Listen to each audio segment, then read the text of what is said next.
В нашем случае это, наоборот, такие растущее доверие к новому поколению политиков.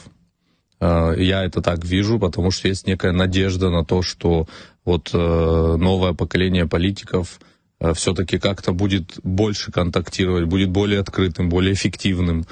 И для того, чтобы, конечно, зарекомендовать себя как эффективный руководитель, любой новый кандидат в депутаты или на любую другую должность, да, любой новый кандидат, он будет делать все от него зависящее для того, чтобы заработать какой-то авторитет в обществе. Потому что у нас, собственно говоря, есть свои нюансы, своя изюминка в обществе, да, ты должен, если хочешь быть эффективным политиком, депутатом, парламентом, муниципальным депутатом, неважно, ты должен общаться с людьми, ты должен слышать их чаяния, запросы, быть открытым, объяснять, рассказывать. Ну, в общем-то, очень много всего, это на самом деле очень сложно.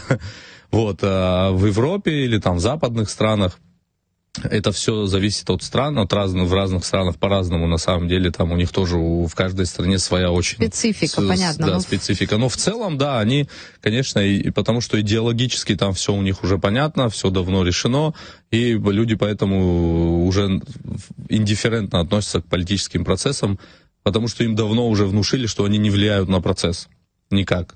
А у нас все-таки люди хорошо понимают, что именно они влияют на процесс. Все-таки в этом смысле мы, как демократия, можем преподать хороший урок для многих так называемых демократических стран, которые по факту давно уже не являются демократиями.